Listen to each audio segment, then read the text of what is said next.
From Alicante, the brand that brought us forward geometry now brings us mind-altering telemetry. It's the all-new Mondraker Crafty XR.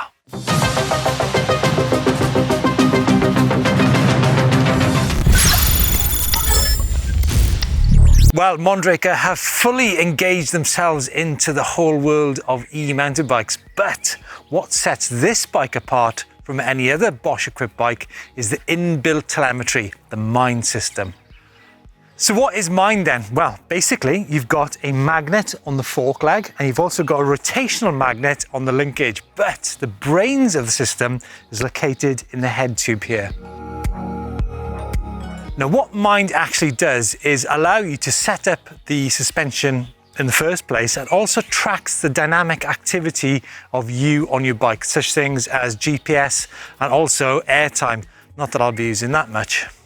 Now, as I mentioned, Mondraker have a huge range of e-mounted bikes. Now they have the super enduro bike, the level R and the level RR, which is 170mm and 29-inch wheels. But this, the Crafty range, now there's 6 bikes in the Crafty range, 150mm on the rear and 170mm up front. When it comes to wheel size, this bike has 29-inch wheels, front and rear, and the heart of the system is the Bosch 4th generation motor with 85 Nm of torque, and of course that 625 watt-hour power tube battery. Now bear in mind that Mind telemetry is an optional extra on select bikes, but what about this bike? Well, as you can see, we have got the mighty Ohlins suspension here, the RXF 38mm fork up front with 170mm travel, and a TTX air damper on the rear. Now, there's a full carbon chassis on this XR model, but there are other models in the range which are also in alloy and a range of different specs, but this particular bike here, size medium, 22.5 kilos, so it's pretty light. Okay, let's go through some numbers on this bike then. First of all, the cranks, 165mm race face cranks on there. And the cassette, now I know I often get this wrong, but there's a 1052 cassette there, matched with an EXO1 SRAM derailleur. 30mm DT Swiss, the hybrid wheel set on here, full alloy wheel set. Now, I really like the fact that they're mixing alloy wheels with a carbon frame set, because you can get a little bit more feel out of the ground compared to a frame and wheel set, which is all carbon.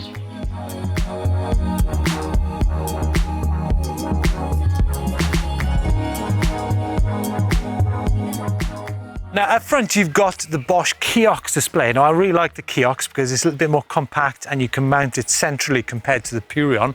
And that gives you loads of data such as navigation, route planning and of course training. But the Mind system actually works through the My Mondraker app, and that gives you all your suspension data in one place. But guys, what do you think? I mean, what a super clean looking bike, full internal cable routing, a really substantial bit of protection in the chainstay area.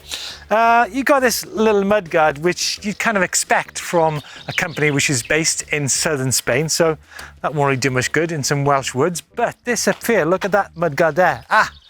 It's not a mudguard. That is actually the sensor for the front part of the Mind on the forks. So there you go, folks, the Mondraker Crafty XR, pretty lightweight at 22.5 kilos, and of course with the Mind telemetry. Let us know if built-in suspension analysis is something that you would use on your e-mounted bike. But for now, I think I'm off for some tapas. Yeah, a pretty impressive looking bike there from Mondraker. Chris, see anything that caught your eye over the weekend? Yeah, I saw Tommy Caldwell's latest release, Boys on E. So this is Matt Rowe and the rest of the Specialized crew, Joel Anderson and a few others, looking absolutely lit on those e-bikes, pulling some crazy shapes, going crazy fast and having a crazy good time too. You need to check that one out, Steve, if you haven't seen that for sure. Yeah, absolutely. And coming up on the channel this week, Chris takes a look at just what an e-mounted bike can do. Everything from cross-country to adventure to downhill to free ride. That's coming up on the channel on Friday. And then on Sunday, Chris, I hear that you and Blake have been on a big mountain adventure, right?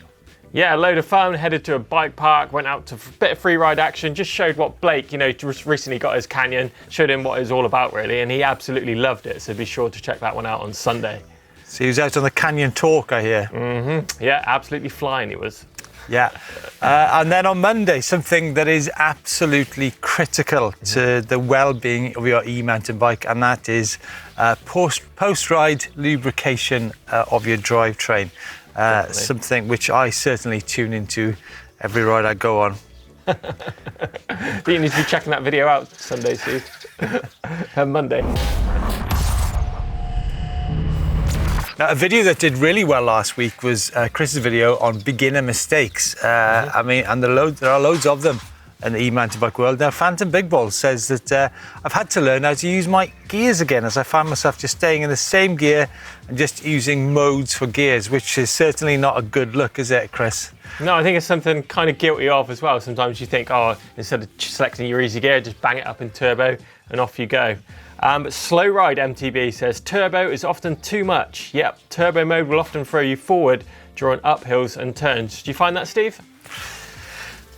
Yeah, I guess it depends how steep the bank is. But I've been for a ride on the weekend with a load of my mates, and from up north, and they tend to go for like 5 to 6 hour rides, and they were like, "What? We've got to switch the bike into trail off turbo, like unheard of." So, really, yeah. But then again, I think they're pretty tight with their batteries. But it's good to be tight with your battery, I think.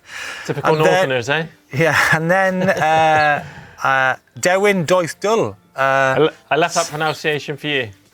So power equals torque versus revs. The motor's torque needs you to add the revs to get the maximum power available.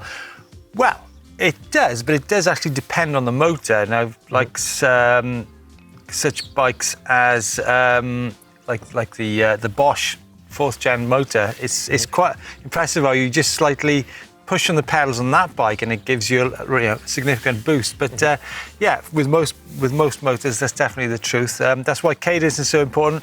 Learn to spin your feet and choose spinny gears for the terrain ahead. Mashing the pedals just won't work and may harm your drivetrain. Yeah, largely true, Darwin, but like I said, depends on the motor. For sure. But guys, thanks for your comments. It's great to get a different perspective on things. And actually, next week, we've reacted a few of your comments based on our rolling road, where Ray answers some of your questions in relation to weight and also the gradient on an e-mountain bike.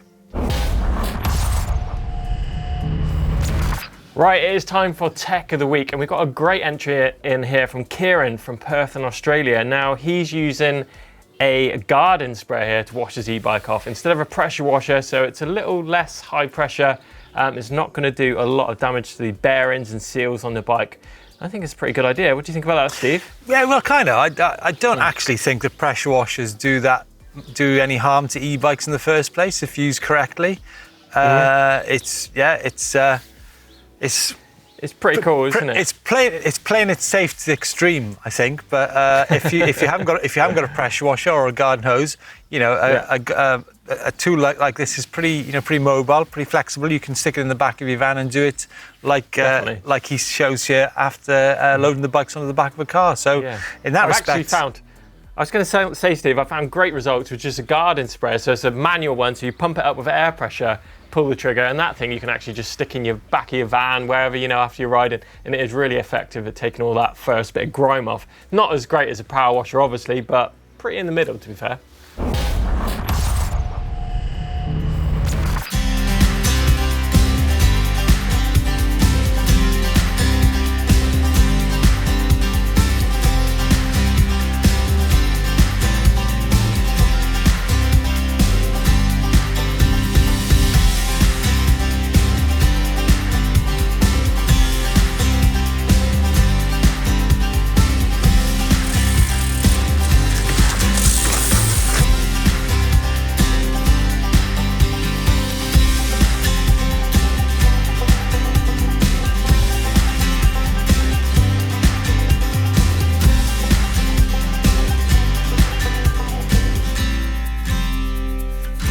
Now, kicking off Where in the World this week, this beautiful shot from Brian up in the Pentlands, just south of Edinburgh there.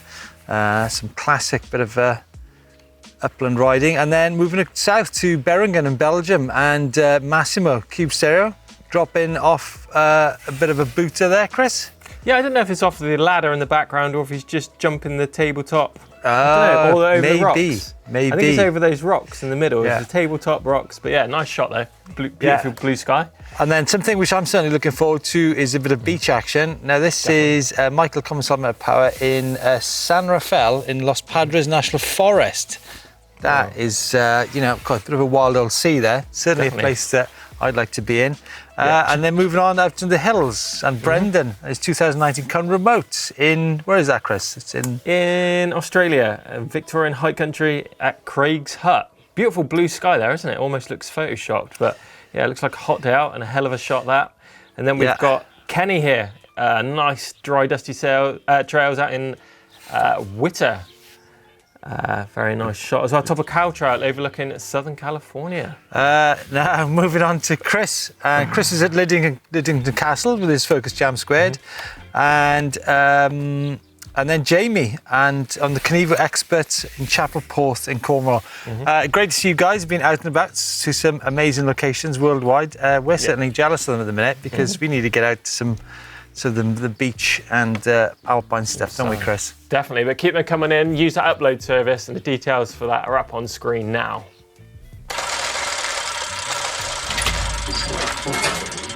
Right, it's time for that bike vault where me and Steve cast our critical eye over your loved possessions to see if you're going to get a nice or a super nice. What's kicking it off, Steve? Well, it's Ohlins e-Summit, and this is in the Forest of Dean. So you can see the bike. I've not seen a Vitus before in that colour. I think that is a super nice shot there, Paul. Moving on to Lee and at Beachy Head and the Special Levo SL. I think that's great contrast of the bike there. I think that's super nice as well, isn't it? It's got to be, isn't it? I have memories of riding past that point actually on my South Downs trip. But check this out now from Michael. He's got a Specialized Turbo Levo comp out in San Luis Obispo, California. Yeah, it's a hell of a spot there. I thought that was more of a where in the world shot, and it's a beauty, isn't it? It's absolute super nice. Beauty, yeah. Absolute super nice, yeah. Check this one out then from Maga. He's got an All-Bear Wild FS out in Russia, in Kazan. Hi guys, this is me and my daughter Sonia. She is in the mountains for the first time, so getting out there for those big mountain experiences. Fair play. I think that's got to be another super nice. Yeah, that's a beautiful colour bike, that is, that All-Bear. Yeah. Lovely, beautiful, love it. And a Fantic. Oh, I haven't seen many Fantics for a while, Chris. No. This is overlooking Hoorie Reservoir in the Pennines above Barnard Castle. Quite north. That's what you reckon? It's got to be. I reckon it's nice. I think that's nice. And now the next love this shot. I think you'll like this one, Steve. Next, you mean the workshop shot? I mean, I'm totally into it. Totally into it because we don't see enough of these shots really in the bike vault. Now, this is Lachlan in Brisbane, Australia. It's actually in a place called Brisvagas. But it looks like he's got a coil shock on that Rain there, on the E-Pro one. I'm loving that shot. I'd love to see more shots like this in the bike vault. Lachlan, fantastic. Definitely super nice. Shot out here from Stephen. He's got a Specialized Turbo Levo 2019 model out in Burley in the New Forest in Hampshire, so not too far from us here. Great looking shot, nice little lake in the background, blue sky, and a great looking bike. It's got to be another super nice, giving them away.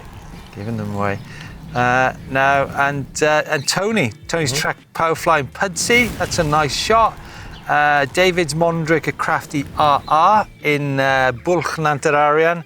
I think that's a beauty as well, isn't it? Nice. Definitely a super nice shot. But Chris, I think there is no doubt that this week's Bike of the Week has got to be the Lachlan Giant out in the workshop, would you say? Definitely. I think I love them, like the industrial kind of mix on that with all tools and lathes and stuff in the background. Does look really cool, isn't it? But I love seeing your bikes here on eMBN, so make sure you use the upload service for Bike Vault, where in the world. Love to see your footage and your pictures. Keep them coming in. Yeah, and that's it for this week's show, folks. Don't forget to let us know your thoughts on the new Mondraker bike with Mind technology. It's certainly a big talking point in terms of setting up your e-mountain bike. So we'll see you next week. Yeah, cheers for watching.